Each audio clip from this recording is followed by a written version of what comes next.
Nessa manhã vamos falar sobre a glória de Deus, né, irmão? É tudo que importa. É que o nome dele seja exaltado em nossas vidas. Aí louvor aqui foi, é tão bom louvar, né, irmão? O problema é viver. Para que eu nasci, né? Se não for para servir, eu vim para te adorar, né? Louvamos o outro hino, né? Assim como a coça ser curado, assim minha alma seja contigo.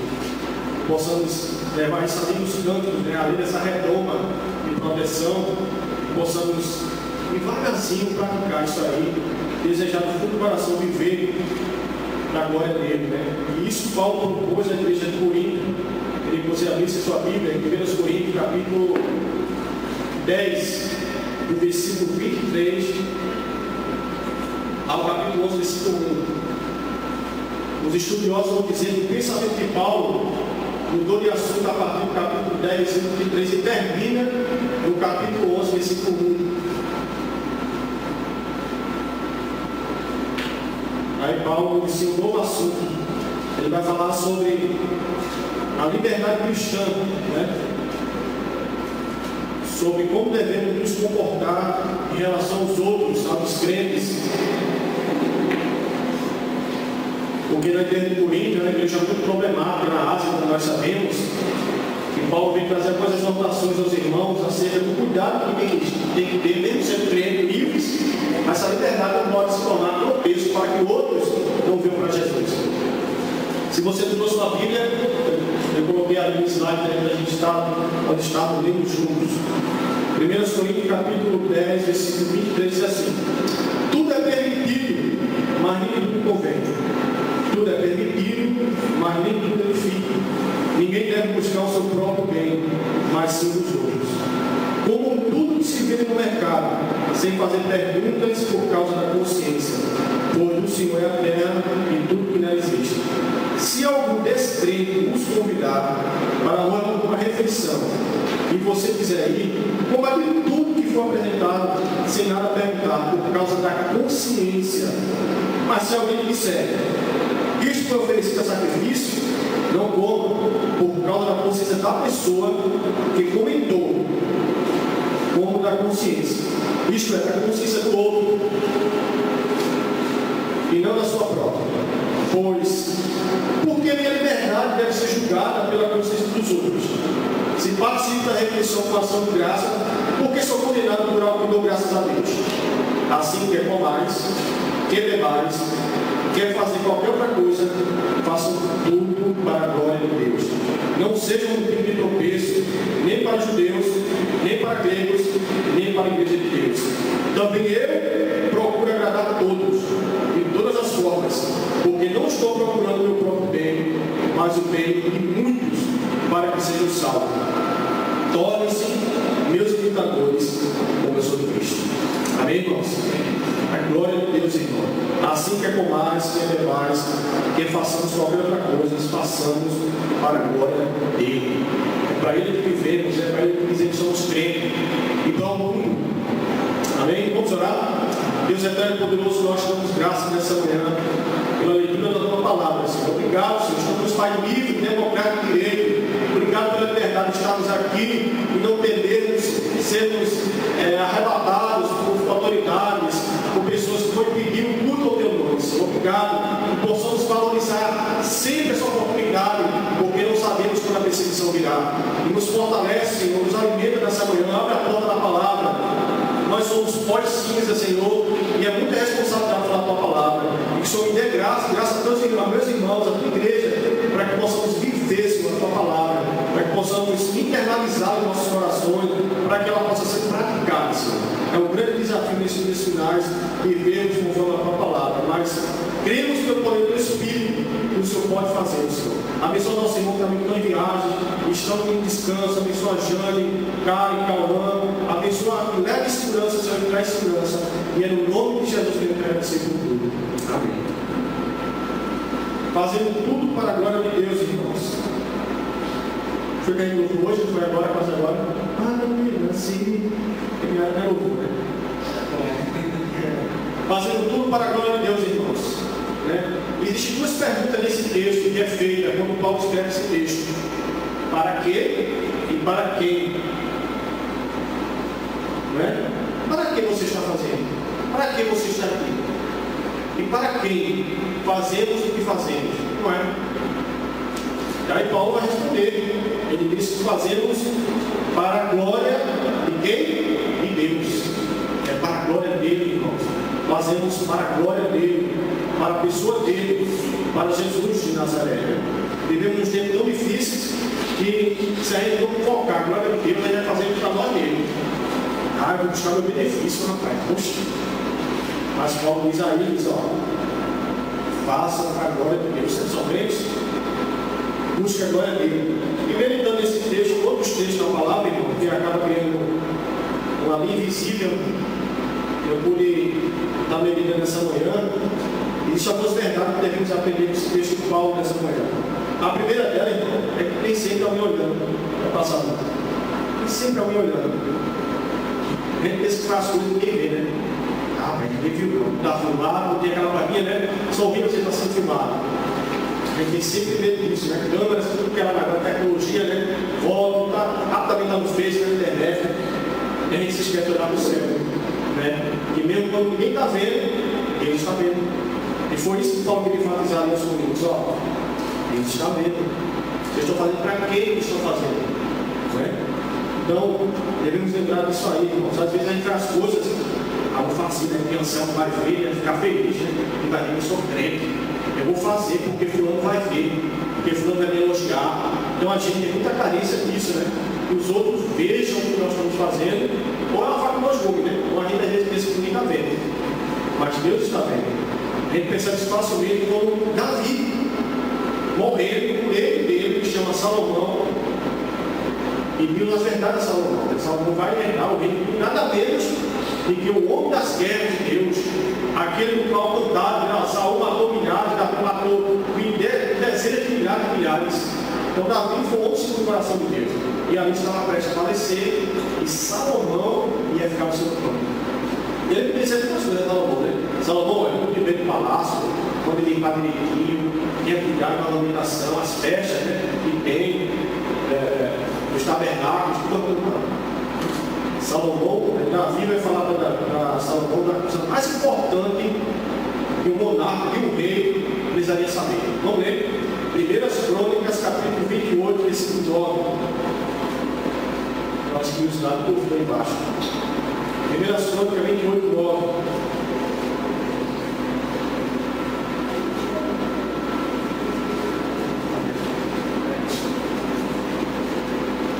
Não pode ler. Vamos fazer nossa devocional hoje aqui, irmãos, pela manhã. 1 Crônicas.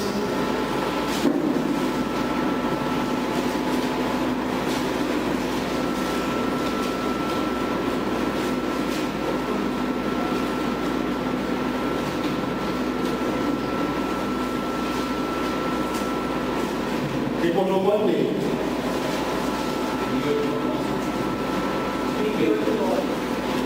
Pode ler. 1 Crônicas, capítulo 28, versículo 9.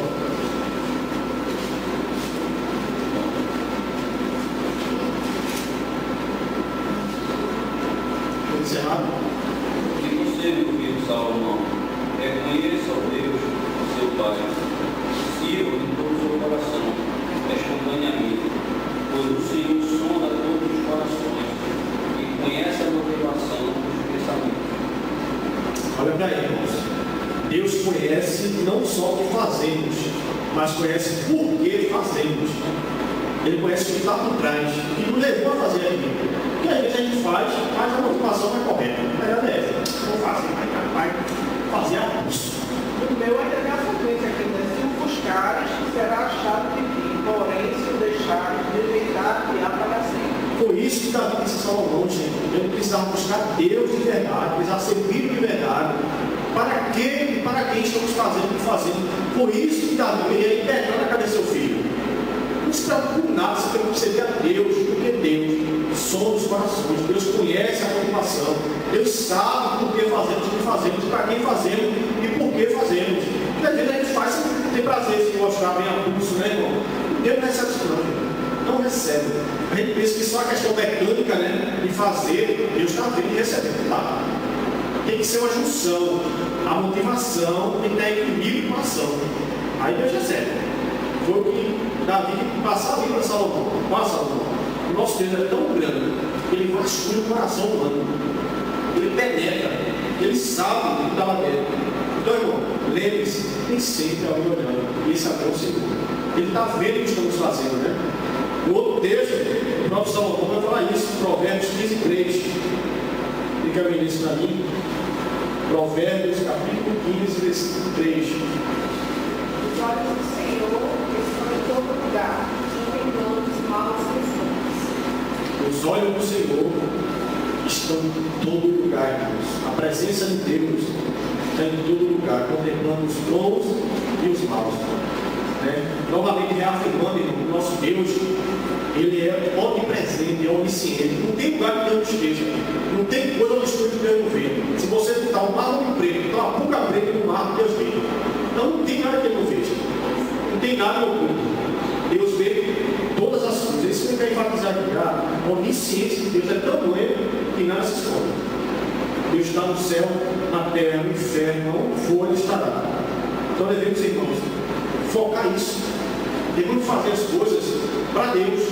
Porque o nosso coração vai dizer assim, rapaz, fulano nem agradecido. O bom tem que agradecer, sim. Mas às vezes a gente faz coisa para as pessoas sequer agradecem. Rapaz, eu fui tanto com fulano, fui tanto com ciclano, mas ciclano nem agradeceu. Então precisamos ter cuidado com isso.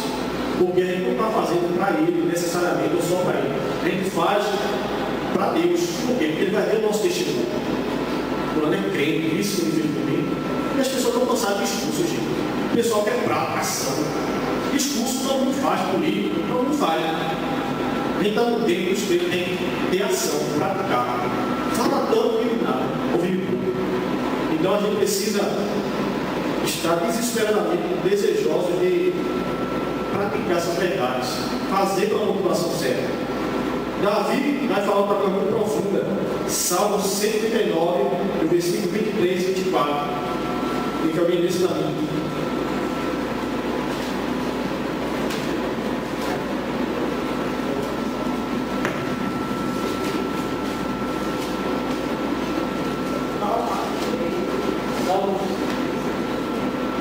Salmo 139, versículo 23 e 24.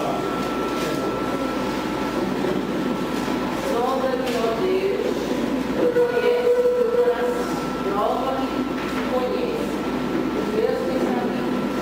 Vê-me a mim, algum caminho mau, e a viver contra ele. Olha para aí, coisa profunda, né? Davi falando. Sonda-me, ó Deus. Vê meu coração, prova-me, vê as minhas tentações.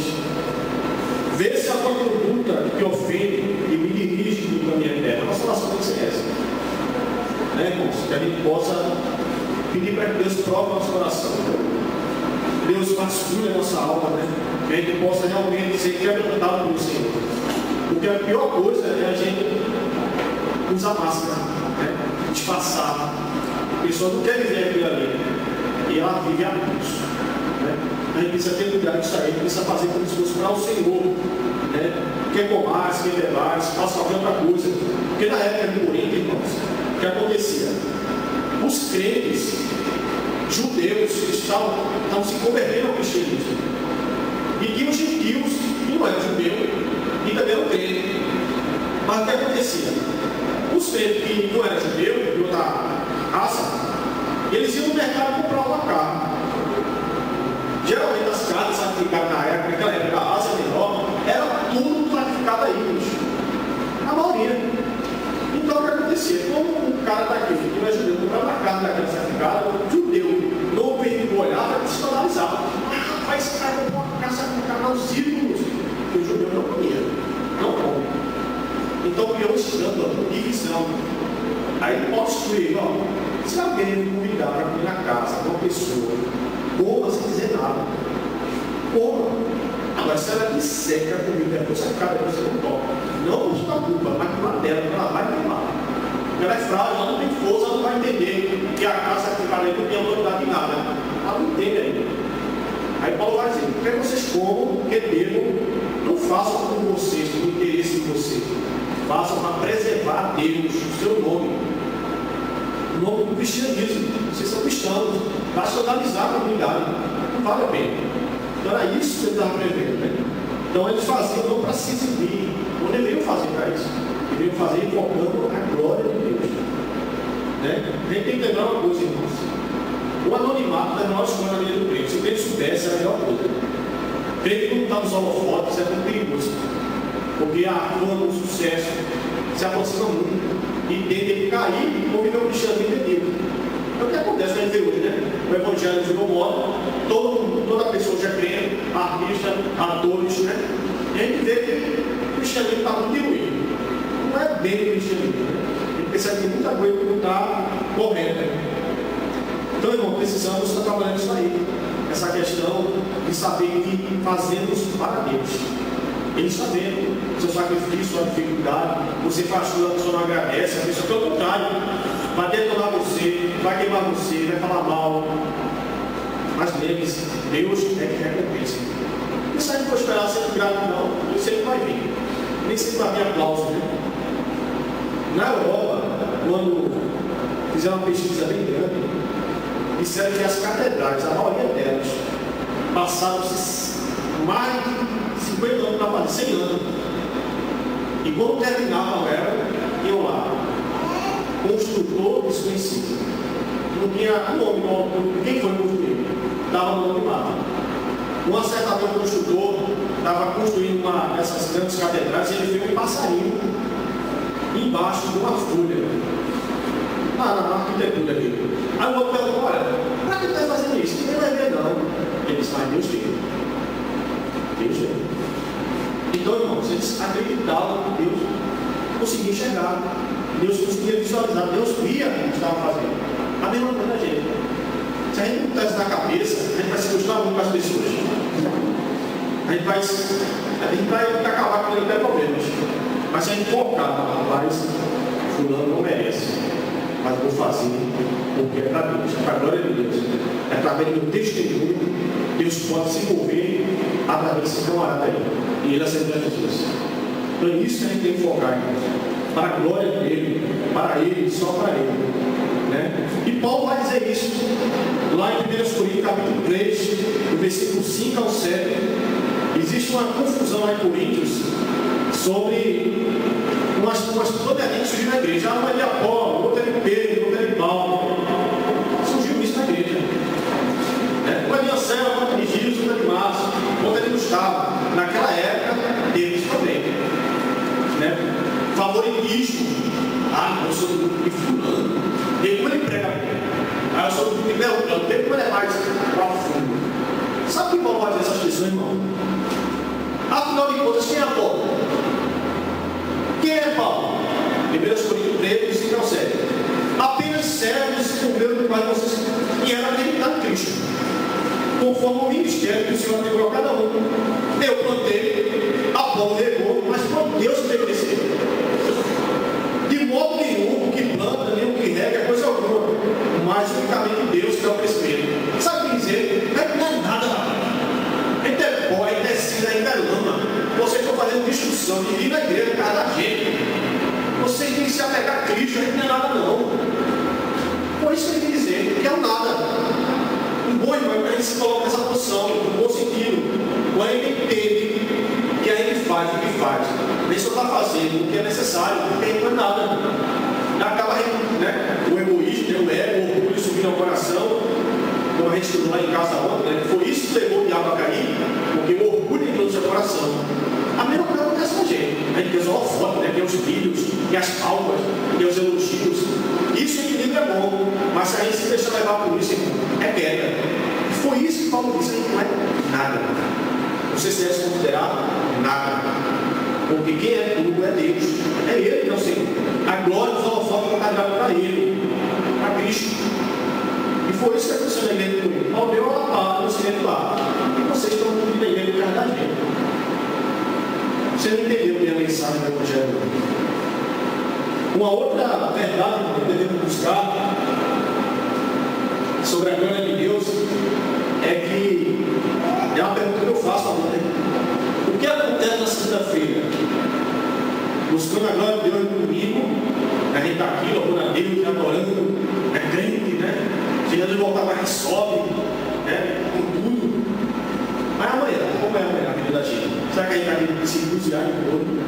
Eu acho que é aí que falou aqui sobre isso, não foi? Essa adoração, esse louvor possa ser além do domingo, né? Claro que a gente não vai estar cantando alto, né? No departamento, no trabalho da gente, nem piscando.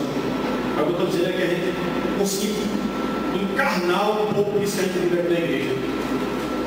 Né? Essa palavra que a gente está sendo ministrada essa manhã, exatamente para fortalecer a gente para a semana inteira que vem desafios, de lutas, de vitórias, de tribulações. Como Paulo vai dizer aos Coríntios, sejam irrepreensíveis. No grego quer dizer que sejam sem mancha. Não deixem ninguém achar uma brecha em vocês. Sabe por que jogaram Daniel na barra dos leões? Porque não conseguiram achar nenhuma brecha em Daniel. Sabe o que foi que eles acharam? Quando o rei disse que nem orasse a nenhum outro Deus, a não ser o Deus que era dos Babilônios, para orar ele mesmo. Aí os oficiais falaram não dá para a gente achar uma falha nesse cara. Porque o cara é irrepreensível. Aí quando foram lá em cima, viu Daniel orando, olha, a gente achou a falha. Porra, não falasse no Egito aí, não colocasse teu anel real, que ninguém podia orar. Daniel está lá ajoelhado, olhando para Jerusalém orando. Pode não. Mas irmão, não acharam nada do cara para eles acusarem. Corrupção, vanglória, né? Cantando, tentando arrumadinho. Não, o cara era um político, era um estadista de Deus. Mas não achou brecha. É isso que Paulo quer dizer quando disse que devemos ser irrepreensível, sem mancha, sem mácula, né? Não se torne um tipo de tropeço nem para judeu, nem para grego, nem para a igreja de Deus. Esse sempre não se tornar tropeço, quer dizer, se torne irrepreensível, se torne sem mancha. É isso que está dizendo. E é muito bom você vir na igreja comigo. Aqui a gente vem, né? A gente trabalha, é como se lá vai ficar só lá, e a gente aqui tem problema nenhum. A gente esquece de um instante, né? O débito da conta do crédito, a briga com o marido, a crise com o noivo, com o namorado, né? E a gente vem para cá. É bom, irmão, isso é uma bênção. Mas a gente precisa acordar, irmãos, que a vida não é aqui nesses quatro paredes, lá no mundo, lá fora, né? Deus preparou a igreja para ir além de Jerusalém, além dessas fronteiras, né? Mas a gente tem que fazer a dicotomia, né, irmão? O que está aqui dentro é sagrado, o que está lá fora é mundano. Não é que tem essa tendência de fazer a diferença do sagrado e o profano, né? E a gente se esquece que Paulo falou que tudo foi criado para Deus e é para Ele, né? Que devemos, irmãos, viver para a glória de Deus em todo tempo, em toda hora, né? Seja no namoro, no relacionamento, no casamento, seja na faculdade, seja no emprego, seja no negócio que você for fechar. Se a glória de Deus, se você parar para pensar assim, rapaz, eu sou crente, eu vou mentir para conseguir vender um produto, eu vou fazer um arrumadinho para fechar a minha compra na minha casa própria. Uma vizinha foi na minha casa falar, o marido dela que são crentes, o marido comprou uma casa, mas fez um negócio aí tudo errado. E mas já começou errado, né? Se ele é crente, ele não pode dizer que tem um salário que não tem, está bem alto, mas ele tem. Já começou tudo errado. Mas a gente, irmão, acaba sendo seduzido. Ele não tem o dinheiro, mas quer a casa. Ele não tem o dinheiro, mas quer aquela porcentagem, quer aquela promoção. Aí a gente acaba, isso combina assim, então, irmão, a gente precisa pagar o preço, infelizmente. Porque senão não é evangelho, não é cristianismo. Se você sentir e não pagar o preço, não é evangelho, não. Se não houver evangelho, não é evangelho. Mas é fácil nada, não tem que renunciar nada, dificuldade nenhuma. Pode ser tudo, menos cristianismo. Porque, irmão, você crê de verdade mesmo, requer renúncia. Eu falo para vocês, isso não é que o Márcio alcançou o estado, não. Eu só não a vocês só do mesmo jeito. O que eu peço é, graças a Deus, irmão, para não repetir. Rapaz, eu não posso cair mais nesse negócio. Não posso cair mais nessa coisa. Tem que ser forte, tem que resistir, procurar o meio para vencer isso aí. Enquanto nós estivermos aqui, enquanto Cristo voltar, irmão, a guerra vai parar. Lembra na tentação de Mateus 4? A Bíblia diz que lá o diabo se afastou por um instante de Jesus. Por um instante. Não foi definitivo. mesma coisa. Né? Nós somos tentados direto, não pelo nosso coração ou pelas armadilhas do diabo. Né? Então devemos sempre estar na nossa cabeça. Para quê? Para quê? E para que eu estou fazendo o que estou fazendo? A gente tem que fazer essa reflexão. Né? Porque, querendo ou não, a irmã vai voltar para as suas atividades em casa, eu vou voltar para o meu trabalho, né? Você vai voltar para o seu apartamento, para a sua empresa, a vida continua. Mas a convicção que você está vendo para a glória de Deus é que muda tudo, irmão. A sua postura, né? A sua posição. Calvino, ele foi prefeito da Suíça, parece que deve enganar, né, Europa? Tem uma discussão lá, e será assim, rapaz, esse cara nem dinheiro gosta. Porque queriam corromper o pastor, que assumiu na época a Suíça, o suborno. E teve Deus que disse, rapaz, Calvino nem dinheiro gosta. Irmão, o cara é incrível nessa área aí. Né? Não conseguiu quebrar o cara, tem convicção. Sabia para quem estava falando, para quem estava servindo, irmão. Então a gente precisa ter isso também na nossa mente. Para quê e para quem estou fazendo o que faço. E o mais importante, irmão, depois da glória de Deus, é levar outros a Cristo. A gente não leu o texto, não foi mal legal, desculpa. Vamos ler, irmão, Êxodo capítulo 3. Êxodo capítulo 3, versículo 1 a 6. Depois do domingo, vamos dizer assim, Moisés, de segunda a sexta, Deus se revelou a ele. A gente espera que Deus só se revela agora no domingo, né, irmão? Deus, irmão, está de segunda a domingo querendo se revelar a nós, querendo nos usar. E foi isso que ele fez com Moisés. Quem encontrou pode ver.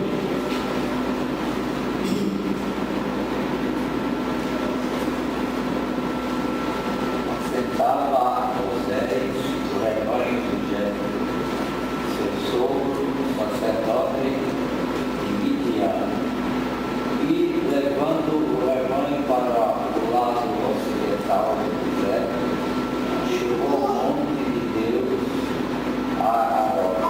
Aparece-lhe o anjo do Senhor, uma chama de fogo no meio de uma sarça. Moisés olhou e eis que a sarça ardia de fogo e a sarça não se consumia. Então disse consigo mesmo: irei para lá e verei essa grande maravilha, pois que a sarça não se queima. Vendo o Senhor que ele se voltava para ver Deus, do meio da sarça o chamou e disse: Moisés, Moisés. Ele respondeu: eis-me aqui. Deus continuou: não me chegues para cá. Tira a sandália dos pés do teu lugar, que estás é a terra santa.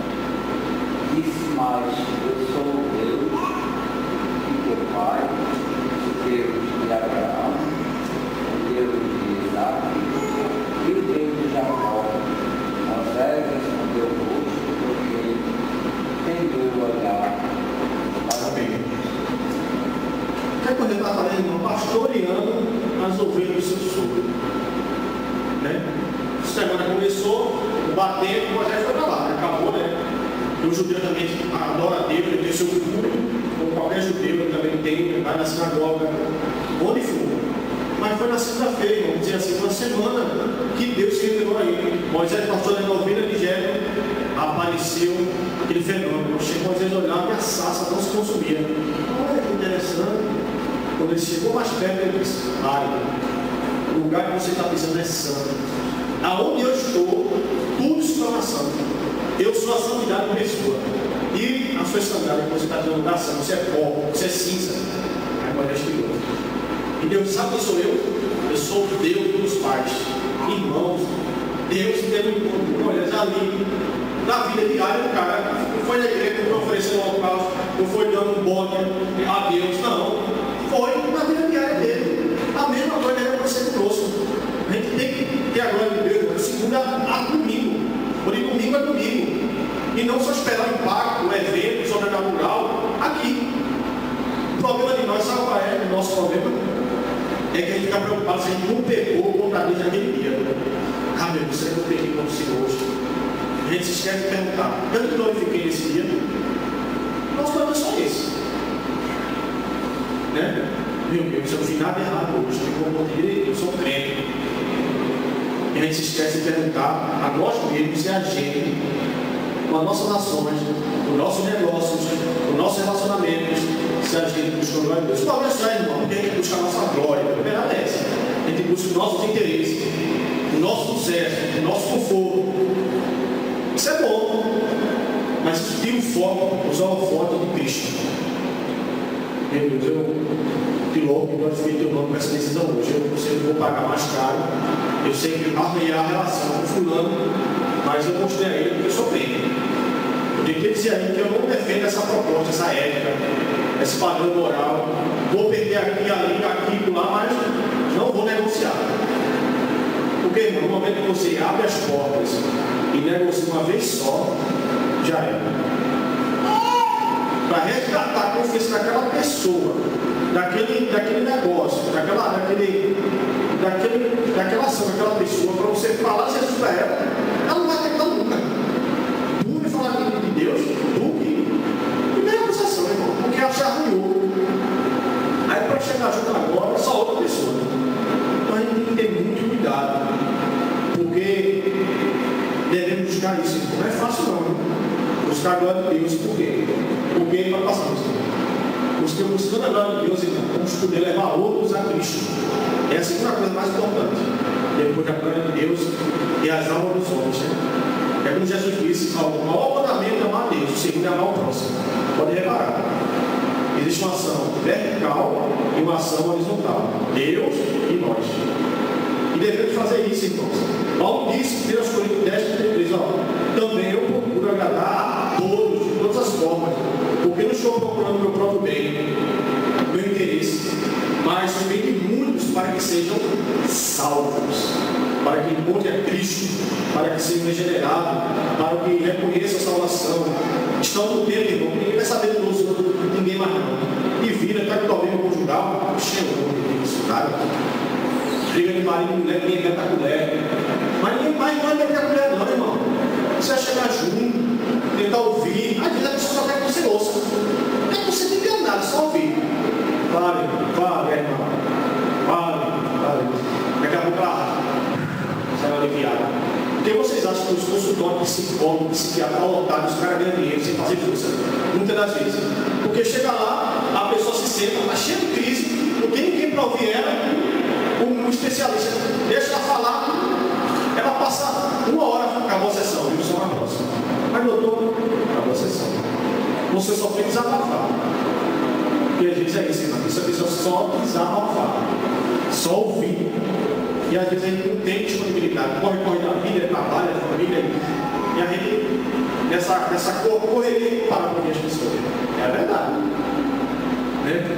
Conhecer suas crises, suas necessidades emocionais, espirituais, né? E a pessoa só quer você.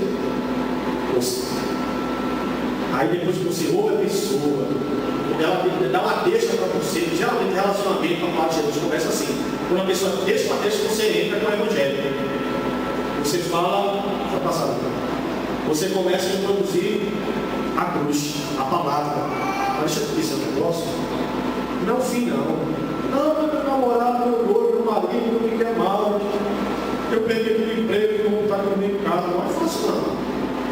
Mas se a gente não crê nessa palavra, ela tem poder de dar conforto, dar alívio e curar a pessoa, então a gente vai fazer o trabalho da vida. Não é? Porque às vezes a gente coloca a experiência acima da palavra de Deus. Não, quer saber para mim? Conseguir essa dor aqui. A palavra tem poder. O apóstolo chega a dizer que a palavra ela vai até a divisão da alma e do espírito. Ela vai até o fundo da alma da pessoa. Aí a pessoa precisa disso. Precisa que a gente se humanize mais. Né? Se aproxime mais da pessoa, da dor da pessoa. Mas esse perigo, né? No nosso tempo. Ficou ali, cuidado para não se desumanizar. Eu gosto de tecnologia, eu gosto de internet. Mas tem coisa, irmão, que não pode ser resolvido pela internet, não. pessoa tem que estar cara a cara. Não, diz aí pelo Face, diz aí pelo iPad, diz aí pelo teu esse não. Tem coisa, irmão, que não pode ser tratada virtualmente, não. Tem que estar junto. Colar a cabeça. A gente precisa criar pontos. E hoje é mais fácil falar com a pessoa. Isso aqui é um fator juntos. A gente tem que ter um equilíbrio. A tecnologia é uma bênção. A tecnologia é uma bênção, mas a gente precisa ter cuidado que tem coisa que não pode ser resolvida. Toda tecnologia, se for, como Jesus fez. Jesus fez que andou com 12, separou 3, mas assim, mais próximo, Tiago, Pedro e João. Pode reparar na escritura, se aproximou mais de 3 e andava junto, irmão, fazia as coisas junto. Jesus chegou, estava testando, assim, não pegou nada, bora. Não, Senhor, bora não. Eu vou o que o Senhor está dizendo. Jesus entrou no barco, parece que Jesus chamou os peixes. Daqui a pouco, vamos puxar a rede e a gente chorou. Relacionamento, andar junto, né? E a gente precisa construir isso aqui. Precisa criar esse equilíbrio aqui. Eu conheço um testemunho, e você deve conhecer também, de um homem muito famoso que já morreu, Gandhi, né? Quem conhece Gandhi? Gandhi foi o maior. Dá licença. Você reportou aí que o relacionamento entre Jesus e os 3 mais próximos, ele no seu momento de angústia, ele confidenciava para os 3, que vivia angustiado na carne, mas espiritualmente ele estava em evidência. O relacionamento que ele vivia sempre ligado com os 3 mais próximos a ele. Verdade, bem lembrado. Então nós temos aí o caso do Gandhi, né? Gandhi foi um estadista, um pacifista na Índia, de 1869 a 1948. Ele foi um camarada que lutou pela independência da Índia. Assim como Mandela, né, que brigou a questão do apartheid na África, ele é uma réplica de Mandela já na Índia. É um cara muito famoso, muito conhecido, porque ele lutou, né, por questões de pacificação do país e tudo mais, que era a colônia da Inglaterra. Uma certa vez, Gandhi estava indo para a igreja evangélica. Quando ele chegou lá, o camarada deixou ele entrar, não. Aqui não, para uma igreja dos indianos. Sou irmão. Sabe o que aconteceu? O Gandhi nunca mais entrou na igreja evangélica. E essa frase serve é dele. O cristianismo seria perfeito, não fosse os cristãos. Ele nunca mais entrou na igreja evangélica. Por quê? Porque como existia a ilha, estava sob o poder da colônia britânica, então as igrejas evangélicas, a maioria dela era de ingleses. E ele, com 100 anos, ele foi para entrar e amarraram ele. Deixa para entrar. Olha, não, uma igreja indiana. Gandhi nunca mais entrou na igreja. Perdeu, provavelmente, Gandhi, né, para Jesus. Por quê? Nossas ações, comportamento, né, que acabaram por fazer com que ele não se recebesse a Cristo. E muitas das vezes as nossas palavras, ações, acabam corroborando para isso aí. Para que as pessoas não se aproximem de Jesus. Ah, para que se tu não fez, mas não se crente. Porque, irmão, não se engane. A primeira coisa que a pessoa vai tocar é na sua fé. Não vai perguntar se você... porque foi aquele fulano que trabalha, não. Porque fulano é crente, não é crente. Porque, irmão, a luz, ela atrapalha, sabe, as trevas. Então, a gente precisa se perguntar novamente para que Cristo está fazendo isso ou aquilo, e possamos responder com Paulo, para a glória de Deus.